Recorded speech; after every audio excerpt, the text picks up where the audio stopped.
So what is in this box? First of all, before we get into what is inside this box, I just want to say a better camera body is not going to make you a better photographer or filmmaker. Before we get into why I bought the A7 IV over buying the A7 III and the A7S III or R4, we're just going to quickly unbox this bad boy.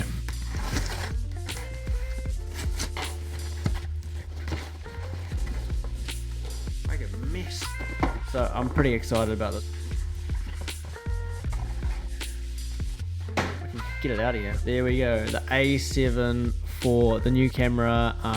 Look at that flippy screen. Oh, that just feels so good. It's actually a little bit smaller than I thought. I can almost fit. I'm probably going to get a small rig grip for that. I fully forgot to turn on my light. I just ruined the whole unboxing. So a quick overview on the Sony cameras. You start out with the A6600 series, and that being a crop sensor series. I have the A6600, which we're shooting on right now. It's a great little camera. It's cheap lenses, and they're great for photo and video. Then you move into just the video capabilities of the Sony A7S, S standing for video for some reason. A7S III, for example, can shoot at all the color picture profiles at 10-bit, and it can shoot at 4K, 120 frames per second, and that actually has a 12 megapixel sensor, so lower megapixels being better for lower light and better colors for video. Then you move into the A7R series, which the R standing for mainly photography, and for example the A7R4 has a 60 megapixel sensor which takes really large photos, really large file sizes, and for video I believe it can do 4K 30 but at 8-bit and at crop of an APSC size. And then you move into the hybrid cameras, which is the A7 IV and the A7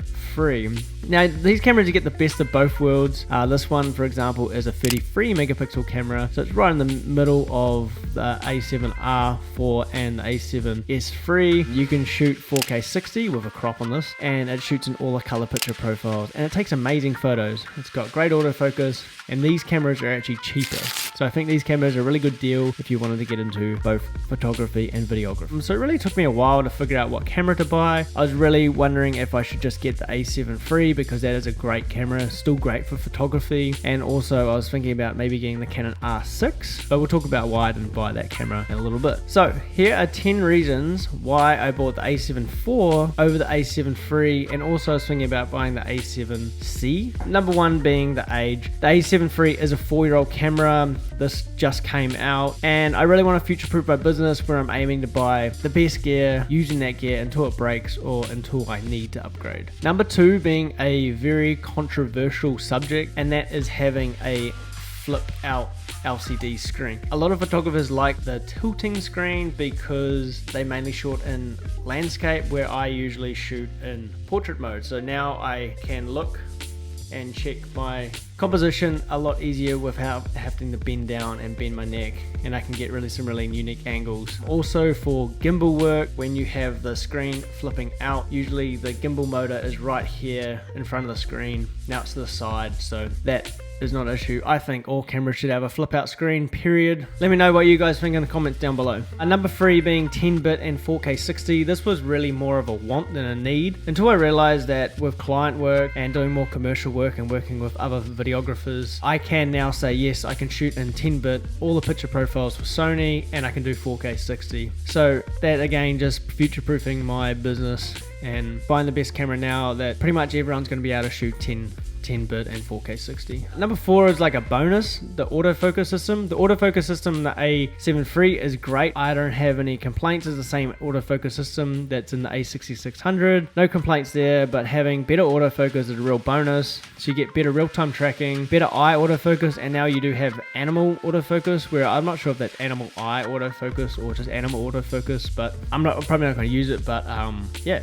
Pretty cool. Number five being 33 megapixels. Now the A7 III is 24 megapixels, which is a great all-round megapixels, but 33 megapixels is like perfect for photo and video. You get really nice size files when you take photos, so you can take more photos on say like a 128 SD card. It's great for video low light. And also one point that I came across when I was researching is that one YouTuber did say that basically you can turn this into a crop sensor mini A7S III that can shoot at 4K 60 and 10-bit video. So yeah, you basically do get like a little mini A7S3, which is pretty cool. Number 6 being you get better colors. The A7III and the A6600 have a similar problem where you get a bit of purple fringing. That has now been eliminated apparently, and now you get like similar to Canon colors. Number 7 being USB-C and a full HDMI port. Now this one I'm really excited for because I hate micro USB. Everything should be USB-C now. It's obviously faster, it's so much easier to plug in, and I'm really excited because soon you're going to be able to put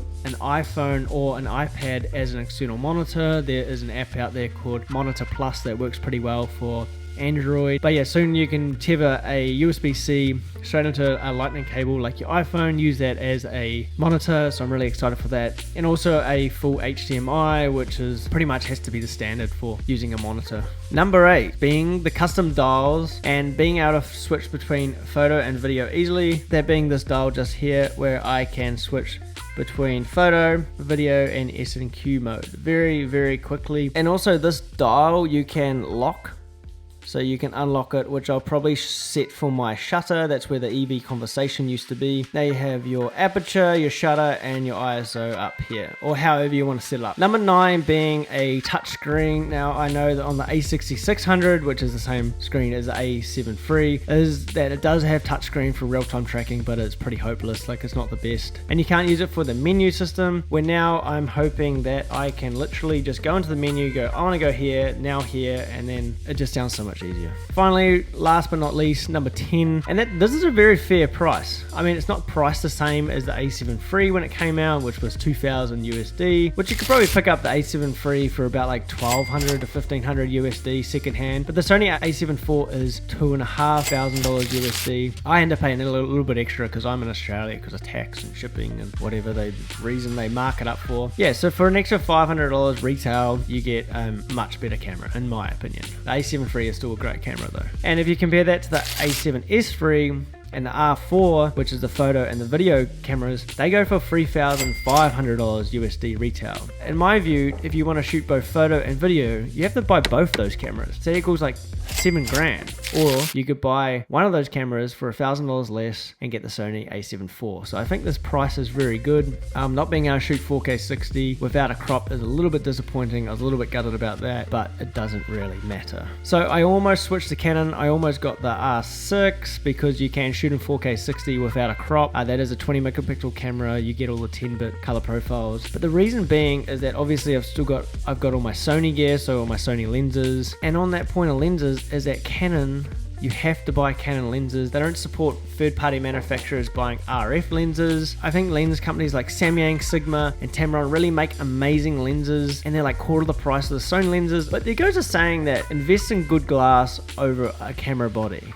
And I feel like that's completely switched, where now we're buying camera bodies that are really good at video and photo, and you're buying lenses that are a quarter of the price, that are super sharp, really good autofocus, and do the job. So now I feel spend the money on a good camera body and then buy the newer, cheaper lenses that produce really sharp images, really good autofocus, and have an amazing character. I'll leave you guys on that little statement. If you want to debate that in the comments, go hard. I'd love to see it. I'd love to see if you're looking to buy the A7 IV or the R3 or the A7 III. The reason why I didn't buy the A7C is because it doesn't have dual card slots. So if you guys like this video, make sure you hit the like button.